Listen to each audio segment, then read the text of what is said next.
Assalamualaikum students, hope all of you are fine and doing very well in your life. So आज हम अपना next topic start करेंगे, that is mechanical waves की types या उसकी इकसाम के बारे में पढ़ने जा रहे हैं। लेक्चर स्टार्ट करने से पहले काइंडली अगर आपने अभी तक चैनल को सब्सक्राइब नहीं किया तो काइंडली इसको सब्सक्राइब कर लें। सो आज हम पढ़ेंगे मैकेनिकल वेव्स की टाइप। सबसे कल हमने जो इससे पहले लेक्चर था उसमें हमने वेव्स की सिंपल टाइप पढ़ी थी, जो हमने देखा कि मैकेनिकल वेव्स हैं और इलेक्ट्रोमैग्नेटिक वेव्स हैं। मैकेनिकल वेव्स जिनको गुजरने के लिए किसी ना किसी मीडियम की ज़रूरत होती है। अब वो जो मीडियम की जिनको ज़रूरत होती है उसी की हम नेक्स्ट टाइप्स करेंगे। इनकी नेक्स्ट टाइप में हमारे पास आ जाते हैं बेटे longitudinal waves and transverse waves.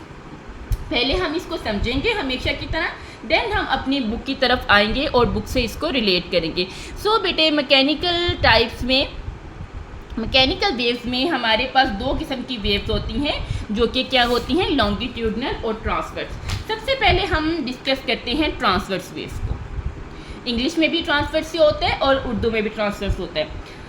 इन दोनों में फ़र्क क्या है? एक ट्रांसवर्स वेव में क्या होता है कि अगर ये वेव इस तरफ को मूव कर रही है, यानी कि from left to right side पे मूव कर रही है, लेकिन ये जिस मीडियम में से गुजरी है, मीडियम मतलब अगर ये पानी में पैदा हो रही है, पानी वाली वेव्स हैं तो पानी इसका मीडियम है। अगर ये हवा में पैदा हो रही है तो हवा इसका मीडियम है। इसी तरह से अगर ये किसी रस्सी में पैदा हो रही है तो वो रस्सी इसका क्या है, मीडियम है। सो ये जिस मीडियम में पैदा हो रही हैं, मीडियम में मूवमेंट तो इसकी लेफ़्ट टू राइट है, लेकिन वो जो मीडियम के ज़रात हैं वो क्या कर रहे हैं, वो ऊपर को हरकत कर रहे हैं या फिर नीचे को, या तो वो ऊपर को जा रहे हैं या फिर नीचे को। तो ऐसी वेव को हम क्या बोलेंगे, ट्रांसवर्स वेव। इसकी एग्जांपल हम एक रस्सी में पैदा होने वाली वेव के कर रहे हैं। आपने क्या करना है, खुद करके देखिएगा बेटे। इसको रस्सी को आपने एक साइड पर किसी दीवार के साथ या किसी डोर के साथ बांध दीजिएगा। अब दूसरा साइड आपने उसके हाथ में पकड़ लेने और उसको ऐसे ऊपर नीचे करके देखना है। जब आप उसको ऊपर नीचे करोगे तो आप क्या देखोगे, रस्सी कुछ इस तरह से हो रही है। ये देखो, अब बेटे ये वेव पैदा हो रही है, यहाँ से वेव बनना शुरू हुई और किधर को जा रही है, इस साइड को। लेकिन उस रस्सी के जो पार्टिकल है वो कहाँ को हरकत कर रहे हैं, कभी ऊपर और कभी क्या हो रहे हैं, नीचे। और ये उसकी कुछ शेप इस तरीके से हो रही है, लेकिन जा किधर रही है, राइट साइड पे। तो यहाँ पर हमारे पास ट्रांसवर्स वेव में दो डिफरेंट डायरेक्शन आ गए कि जो वेव की मूवमेंट है वो तो लेफ़्ट टू राइट है, लेकिन जो मीडियम के ज़रात हैं वो ऊपर नीचे हरकत कर रहे हैं। ये जो ऊपर नीचे हरकत है इसको हम कहते हैं अमूदन, वर्टिकल साइड पे मूवमेंट कर रहे हैं। ओके, सो ऐसी वेव जिसमें जो मीडियम के पार्टिकल्स हैं, द पार्टिकल ऑफ मीडियम, वो क्या कर रहे हैं, वो वेव की डायरेक्शन की अमूदन हरकत कर रहे हैं, यानी कि जहाँ पर वेव की डायरेक्शन है वो उसकी वर्टिकल मूवमेंट कर रहे हैं। तो ऐसी वेव को हम क्या बोलते हैं, ट्रांसवर्स वेव। अब अगर आप इस वेव को देखो, आपको इस वेव के टू पार्ट्स नज़र आ रहे हैं। जो ये अगर रस्सी पहले इस तरीके से थी ना सीधी, जो इस पॉइंट से, मर्कजी पॉइंट से, सेंटर पॉइंट से ऊपर की तरफ है, और कुछ वो पार्टिकल हैं जो इस सेंटर पॉइंट से नीचे की तरफ है। तो यहाँ से हमें पता चलता है जी ट्रांसवर्स जो वेव है इसके टू पार्ट होते हैं। एक जहाँ पर मीडियम के ज़रात ऊंचे हैं, इसको हम बोलते हैं क्रस्ट, ठीक है। और ऐसे पार्टिकल जहाँ पर जो मीडियम के ज़रात हैं वो सेंटर पॉइंट से नीचे हैं, इसको हम क्या बोलते हैं, ट्रफ। तो इस तरीके से हमारी जो ट्रांसवर्स वेव है वो टू पार्ट्स यानी कि क्रस्ट और ट्रफ पर कंसिस्ट करती है। अब ये रस्सी में पैदा होने वाली वेव वो भी हमारे पास ट्रांसवर्स वेव आ जाती हैं। इसके अलावा जो पानी की सतह पर बन रही हैं वो भी हमारे पास ट्रांसवर्स वेव है। इसके अलावा इसकी बहुत सी एग्जाम्पल है जो हम बुक में करेंगे तो मैं आपको उसको एक्सप्लेन कर दूँगी। नेक्स्ट टाइप की तरफ आते हैं, लॉन्गिट्यूडनल वेव। इसमें क्या होता है कि जहाँ पर वेव की डायरेक्शन होती है, यानी कि अगर लेफ़्ट टू राइट वेव जा रही है तो जो मीडियम के पार्टिकल हैं वो भी लेफ़्ट टू राइट ही मूव करेंगे। इसकी जो वेव होती है वो कुछ इस तरीके से होती है।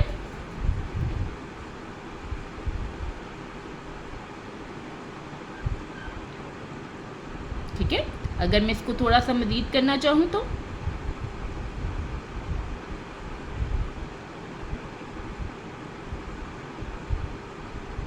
जी, यानी कि कुछ इसमें वेव उधर कोई मूव कर रही है लेफ़्ट टू राइट, और पार्टिकल भी इसके लेफ़्ट टू राइट ही मूव कर रहे हैं। जिस जोन सी डायरेक्शन वेव की है वही डायरेक्शन उसके पार्टिकल की है। और अगर हम इसके पार्ट्स की बात करें तो बेटे इसमें क्या होता है, कुछ जगहों पर वेव के पार्टिकल एक दूसरे के बहुत ज़्यादा करीब होते हैं जैसे ये, और कुछ ऐसी जगह होती हैं जहाँ पर वेव के पार्टिकल एक दूसरे से दूर दूर होते हैं जैसे ये।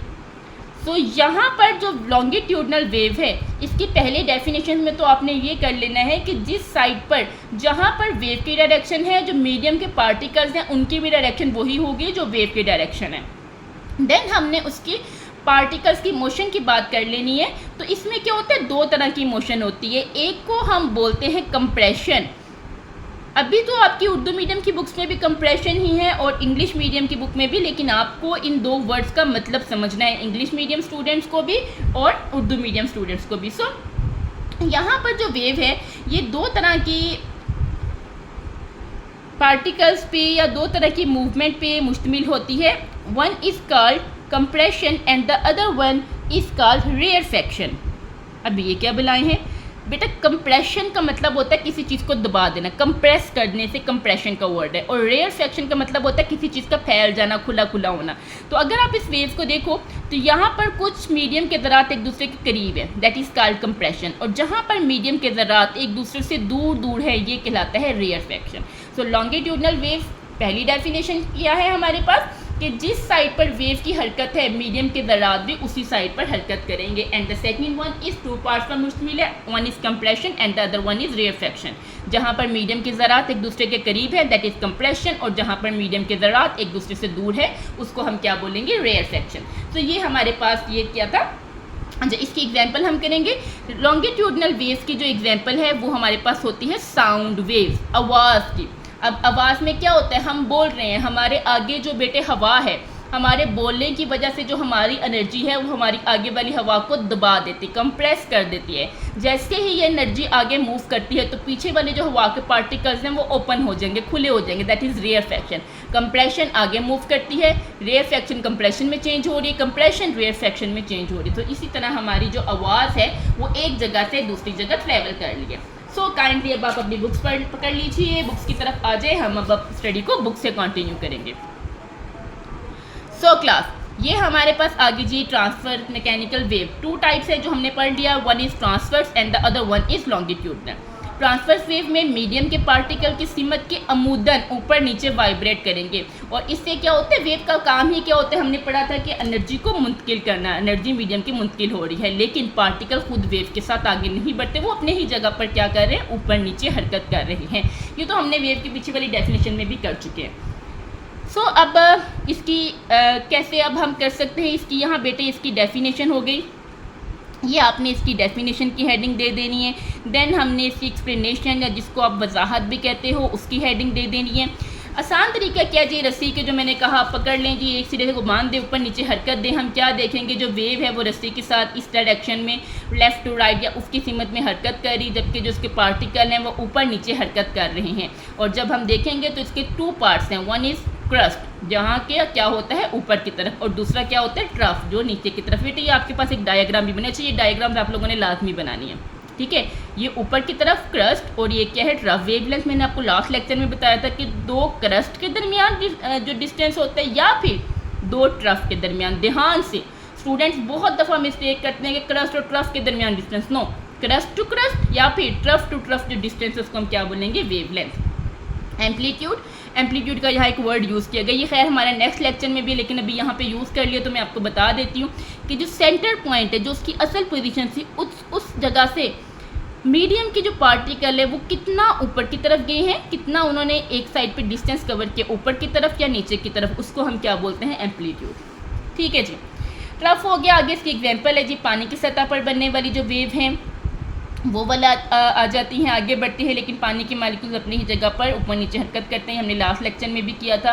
इसके अलावा इलेक्ट्रोमैग्नेटिक रेडिएशन, वो भी हमारे पास ट्रांसफर वेव की एग्जांपल है, जिसमें रोशनी, रेडियो वेव, इनमें भी क्या होता है, इलेक्ट्रिक और मैग्नेटिक फील्ड एनर्जी की साथ ऊपर नीचे वाइब्रेट यानी कि अमूदन वाइब्रेट करते हैं। नेक्स्ट हमारे पास आ जाता है जी लॉन्गिट्यूडनल में क्या होता है, मीडियम के पार्टिकल उस सिमत के मतवाजी, यानी कि जहाँ पर आपकी वेव मूव कर रही है, मीडियम के पार्टिकल की जो हैं मीडियम के पार्टिकल वो भी उसी साइड पे मूव करेंगे। ये वाली लाइन काट दीजिएगा, ज़रूरत नहीं है।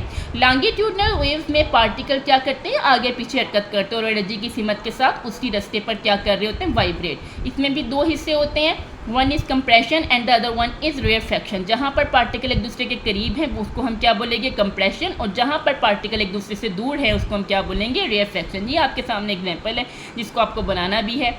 सिंपल एक ही ड्रॉ कीजिएगा, तो उन्होंने 4 5 6 7 काफ़ी ज़्यादा वेव दिखा दिया, आपने एक ही ड्रॉ कर लेनी है। देखें जहाँ पर दबाव है एक दूसरे के करीब है दैट इज़ कंप्रेशन, और जहाँ पर दूर दूर है उसको हम क्या बोलेंगे, रेयरफेक्शन। आगे हमने इसकी एग्जांपल कर लेनी है।